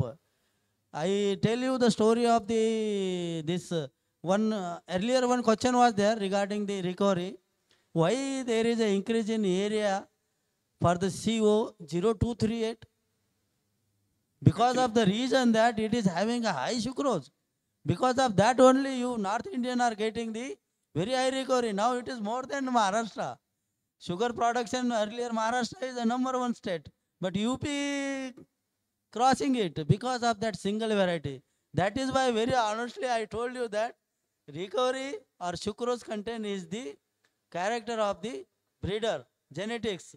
If the variety is having the potential, it will give you a good recovery. If you plant the poor sucrose containing variety, even if you get the 400 ton of the crop, then it is of no use for you factory people. So selection of variety is very must and very much one of the most important point. Accordingly, you plan you. Thank you, sir. But agronomy also plays an important role in recovery. I'm also an agronomist, but I can show you. But thank you, sir. Thank you, sir. To add to your information, I'll tell you the story of one variety, 265 developed by Padegao. It is not that high sucrose, but you plant it and harvest it at proper time, recovery is maintained. That is proved in Maharashtra. It is good for farmer, but if you harvest it at right time, it is not a bad variety. Now we have a very, very senior person with us, Dr. S.S. Magar, who was the Vice Chancellor of Konkan University. He wants to ask something. Yeah. Dr. Kaldak, you have a program, breeder seed, foundation certified seed. You said that I am from plant micropropagation. I have a plantation lab. I propagate sugar and plant nuts. So what I'm asking that when a farmer grows a seed or a certified seed, is he paid extra for that or not? Pardon? When you go for a three-stage seed production program like breeder seed, foundation seed, certified seed, do you pay extra to the farmers growing by breeder seed or certified seed? No, sir. Breeder seed can grow at the university level or the VSI level or factory level or the progressive farmer. Breeder seed. Foundation seed we can have with the progressive farmer. And the certified seed we can go up to the farmers level also. So the seed grower farmers are paid extra or not in this scheme of things? No, as per the standard rates, whatever the university are decided or the organization decided or the factories decided. Accordingly, it will be provided to the farmers. I personally feel that you should have seed cane growers in the mill area who get microplanting plants or good quality plants, but they take the risk, have a third-party valuation of the crop, but pay them extra for growing seed cane. They're only going to get a good seed coming in from farmers' field. Thank you. Dr. Magar. Give him the mic. All right, it's working now.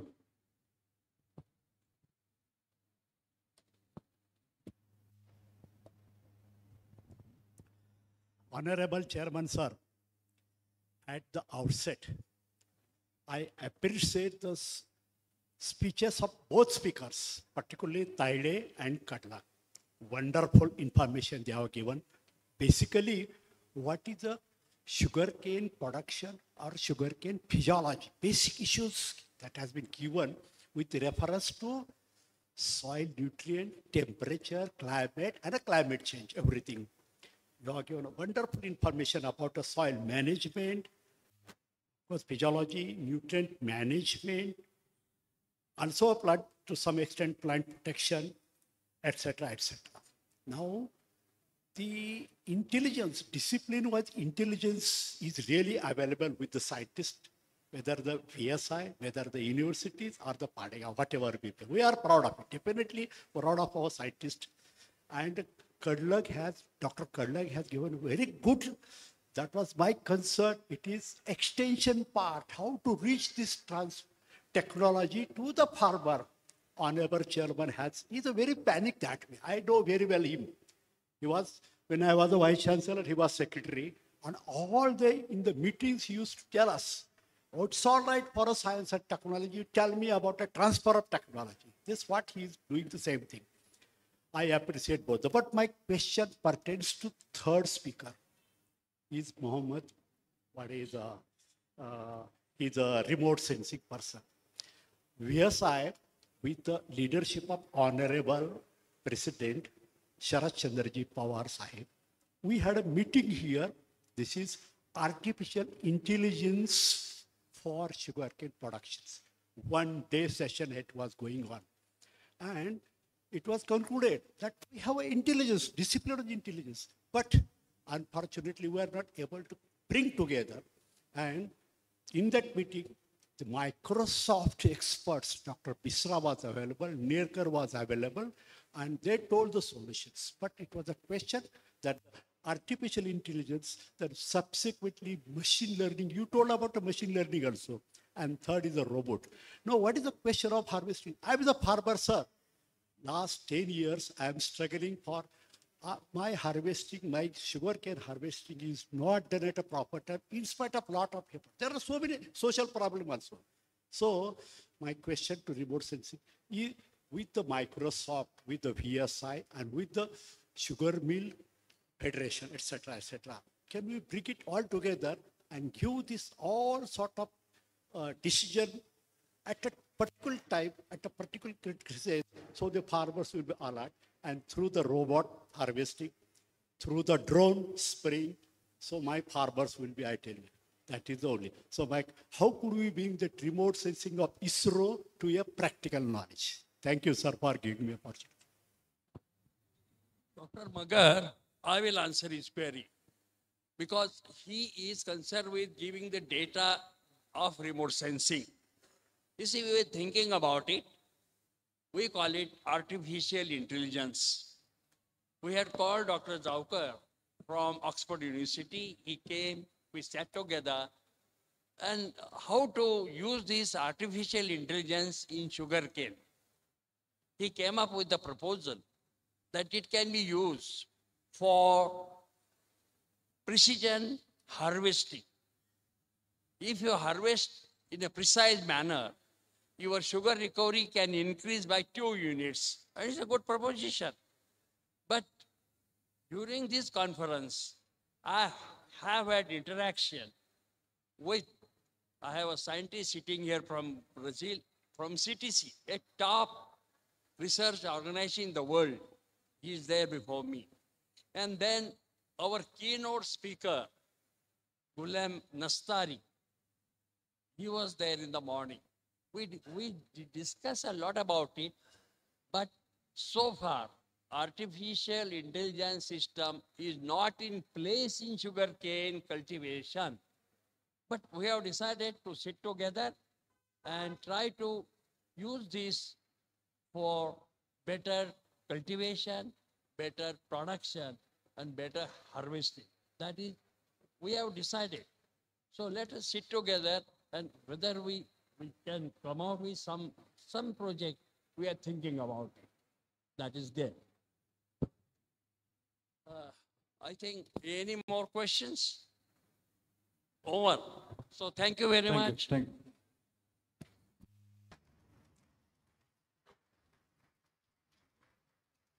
you. Thank you, sir.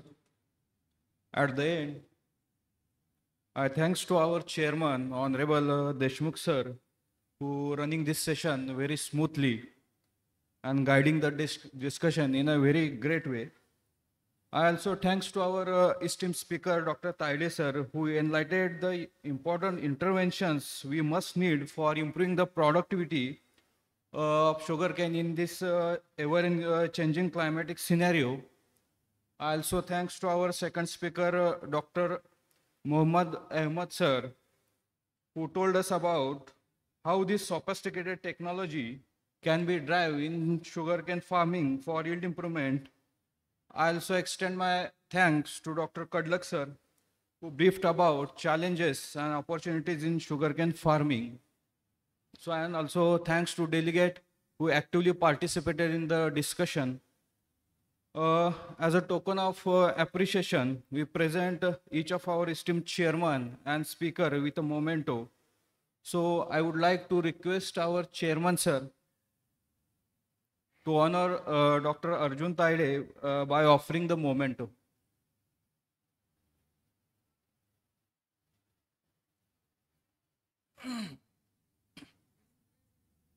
Nice.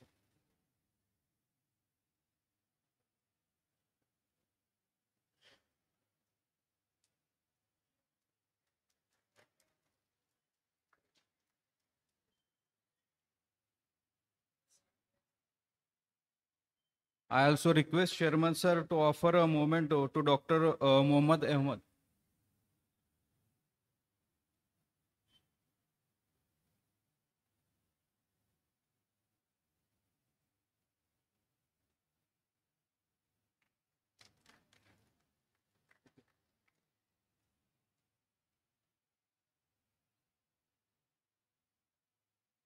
I request Chairman sir to present a memento to Dr. Kadlak sir.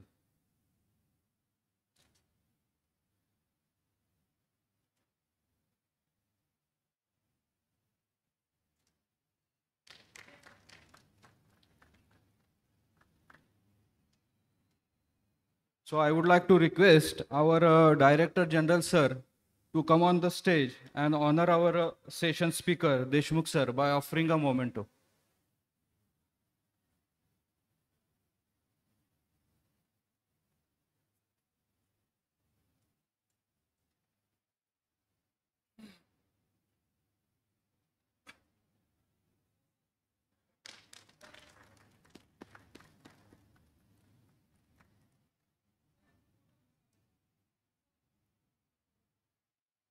एक 2 मिनटं.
So as we come to the conclusion of this enlightening session, I extend my heartfelt thanks to Chairman, all speakers who shared their knowledge and experiences. I sincerely thanks to all the dignitaries who attend this session and made this session a very truly enriching experiences. And with the due permission of session chairman, I declare that the session is ended. Thank you.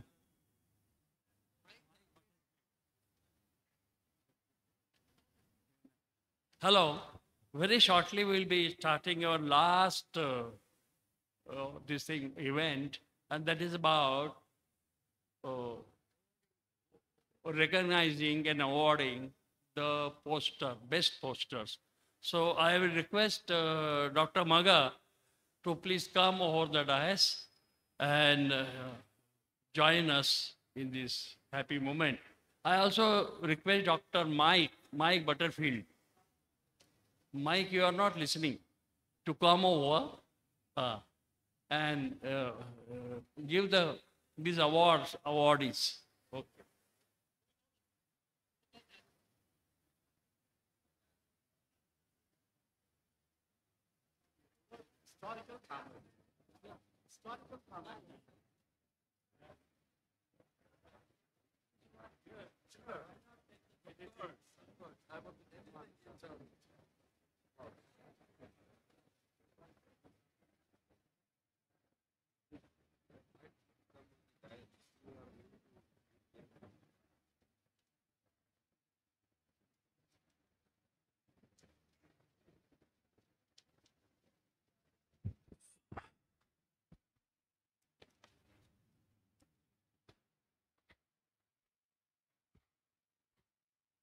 Good evening, and we are in the last event of this conference, and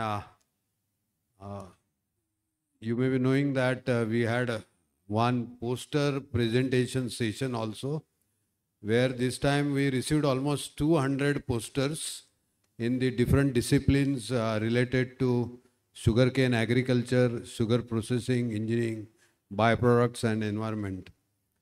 So, in fact, we are going to announce the prizes for the various themes of the conference, and there are actually 24 prizes. So, I'm going to announce the names of the budding authors who have written these posters or who have carried out this research, and if they are present, kindly come on the dais and please receive your awards.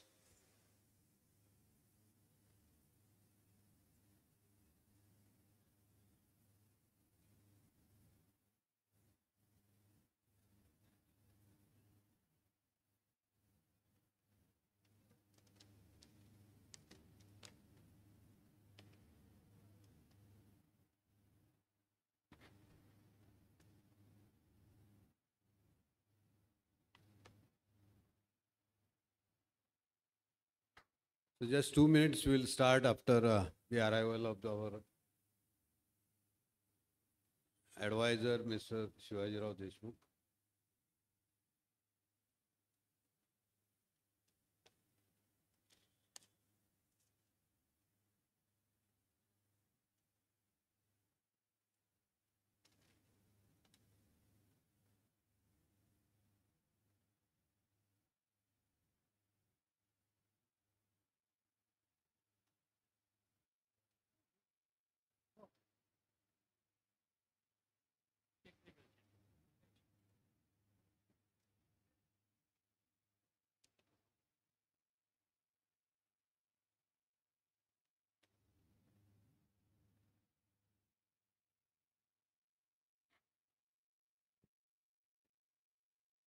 So I am going to read the names of the awardees, and if they are present, kindly come on the dais and receive your award. So I will start with the agriculture session. In the crop improvement, there are 3 awards, and the first award goes to Apunu Chinnaswamy. He is from ICAR Sugarcane Breeding Institute. So Mr. Apunu Chinnaswamy, if you are present, please come on the dais. Apunu Chinnaswamy, I think he has left. So the second award goes to, in the crop improvement, it goes to Mallikarjun PK. Mr. Mallikarjun PK, if you are present, he is from ARS Sankeshwar and he receives the second award in the crop improvement.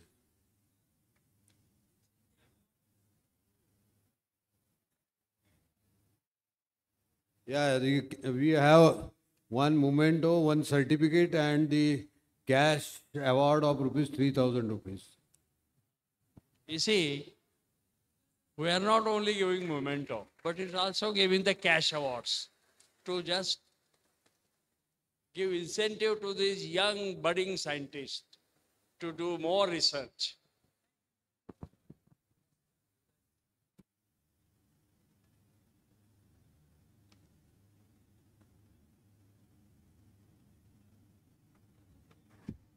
So under crop improvement, the third award goes to JP Kharade.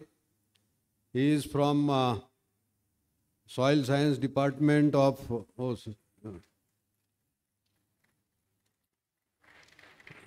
JP Kharade is the first award under soil sustainability. It is an award of 5,000 rupees plus an memento and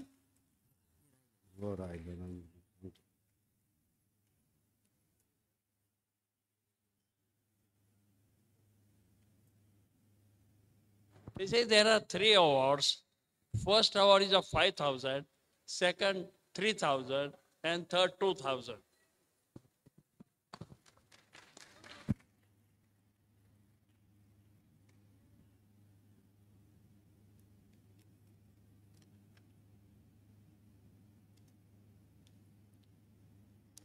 okay, under micro irrigation and mechanization, we have the first award going to Mr. P.P. Shinde of Agriculture Engineering, Vasantha Sugar Institute.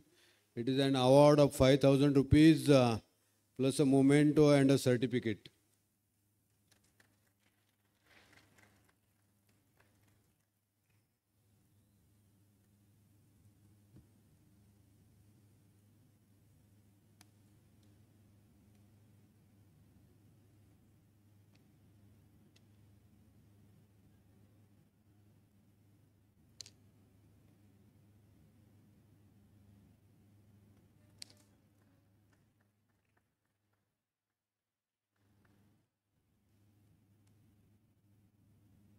Under the sustainable sugar beet industry, the first award goes to Mr. Patil AS, again from Vasanta Sugar Institute, Agronomy Department.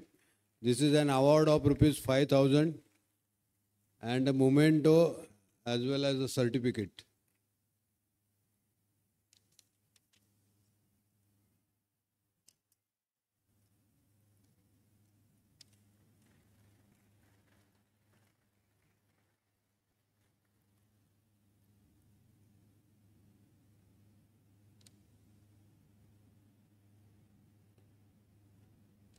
Under the theme Microbes and Potential Bioagents, the first award of 5,000 rupees goes to Shraddha Shinde, again from the Microbiology Department of Vasanta Sugar Institute. This is for the presentation, poster presentation on effect of application of microbial slurry containing natural agriculture beneficial microorganisms on yield and quality of sugarcane.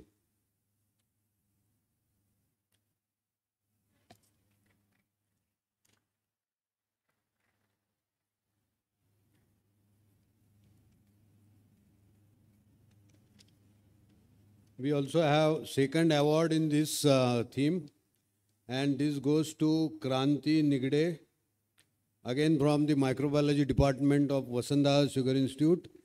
This is rupees 3,000 rupees award, and there is also memento and a certificate.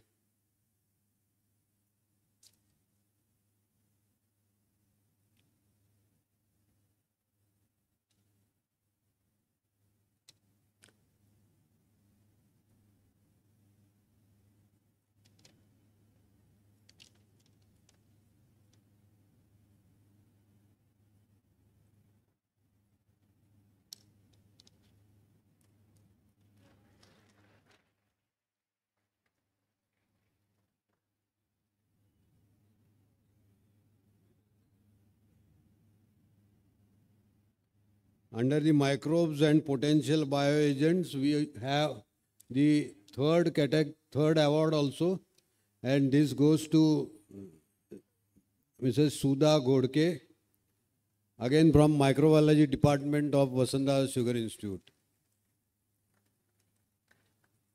Mrs. Sudha Godke of Microbiology Department. This is the third award in this under this theme.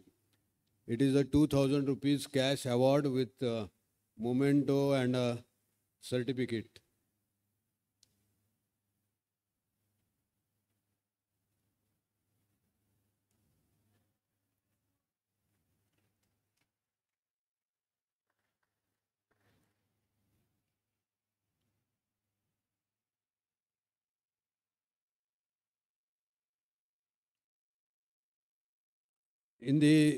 Under the theme Paste in Sugarcane Facts and Management Approach, we have 3 awards. The first award goes to G.S. Kotgire from the Plant Pathology Department of Vasanta Sugar Institute. This is the first prize of rupees 5,000 with a memento and a certificate.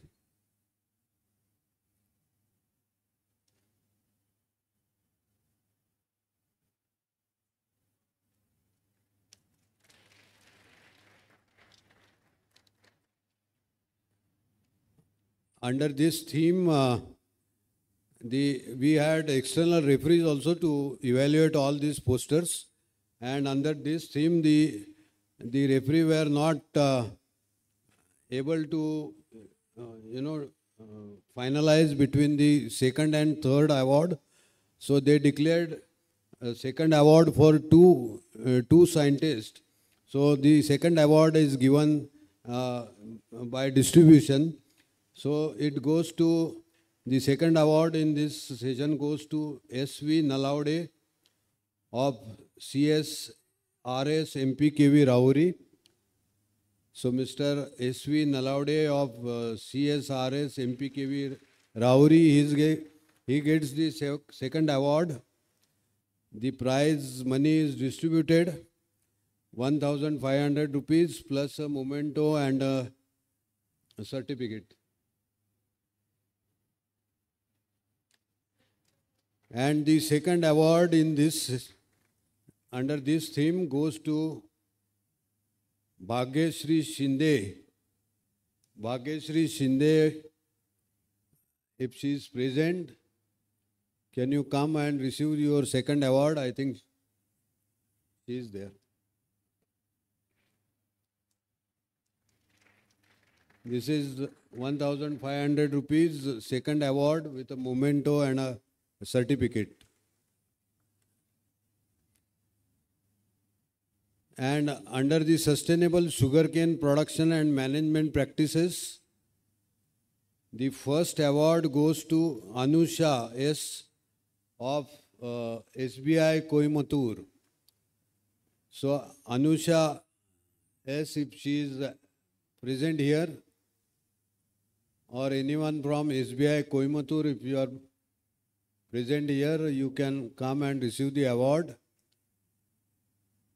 I think SBI staff has left, so we will send it by the post. There is one more award remaining in the crop improvement. The third award in the crop improvement goes to SS Ubale of CSRS Padegaon, MPKV. So Mr. SS Ubale, it is a 2,000 rupees cash award with a memento and a certificate.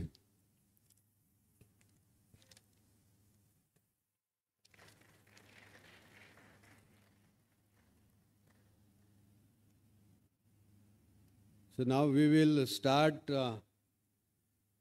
distribution of awards in the technology engineering section.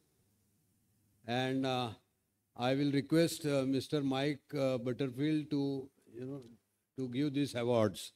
So I will announce the awards. Under the theme of modern development in processing and engineering, we have 3 awards. The first award goes to Mr. Bihap of Larsen and Toubro. Mr. Bihap, Mr. A. Bihap of Larsen and Toubro, if you are present.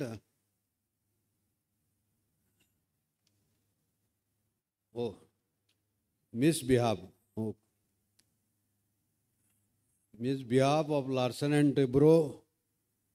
The poster title was Enabling Sustainable Operation through Smart Motor Management. So this is the first award of rupees 5,000 with a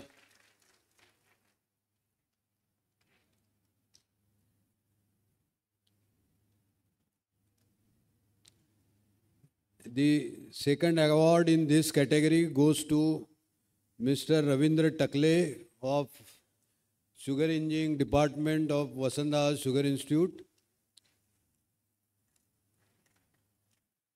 This is the title of the presentation was Sustainable Irrigation by using off-grid standalone solar power system to agriculture pumps, a case study.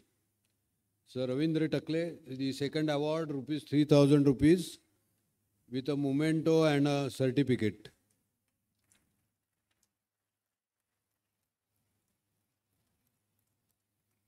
The third award in this, under this theme goes to Mr. Panda of Vasantdada Sugar Institute, Mr. Simanchala Panda. He is from Sugar Technology Department. This is the award of rupees 2,000 rupees plus a memento and a certificate. The title of his poster was Sucrose to Pole Ratio Evaluation, an important tool to improve the sugar recovery. So this is the third award to Mr. Panda of the Sugar Technology Department.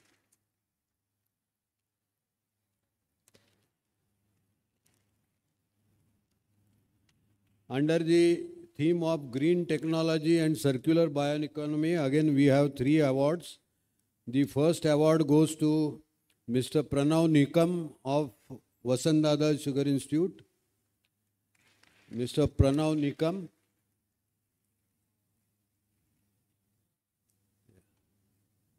So the title of this poster was Prospects of Hydrogen Production in Sugar and Allied Industry.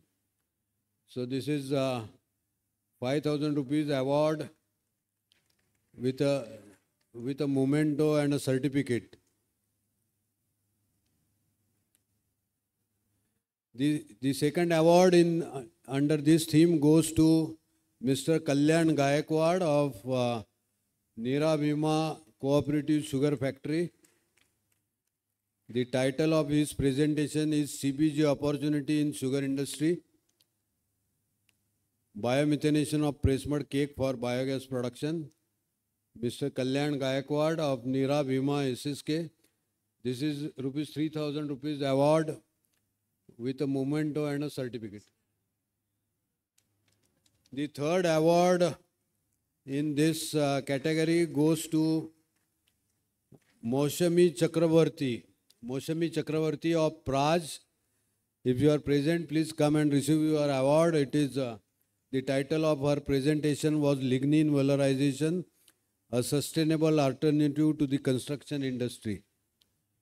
So, Moshami Chakravarti, she is from Praj Matrix.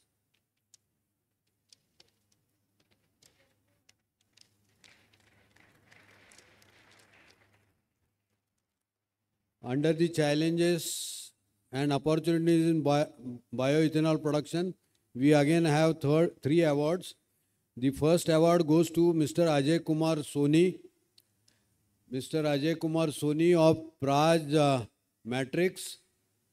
If you are present or someone from Praj Matrix can receive. The second award in this goes to Mr. Dr. Behra of Vasantdada Sugar Institute. Dr. Behra, please come. This is the second award. And the third award in this category goes to Vishal Deshmukh, again from the Alcohol Technology and Biofuels Department of Vasantdada Sugar Institute. So this is second award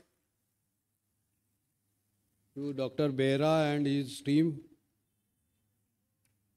And the third award to Mr. Vishal Deshmukh.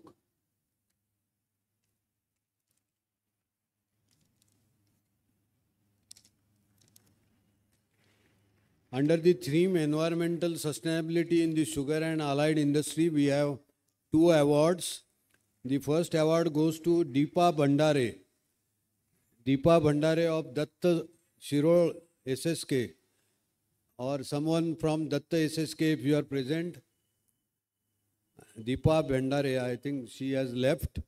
So the second award goes to Aishwarya Buvekar of the Environmental Science Department of Vasantdada Sugar Institute.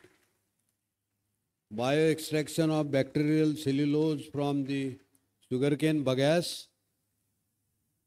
So Aishwarya, she belongs to the Environmental Science Department of Vasantdada Sugar Institute.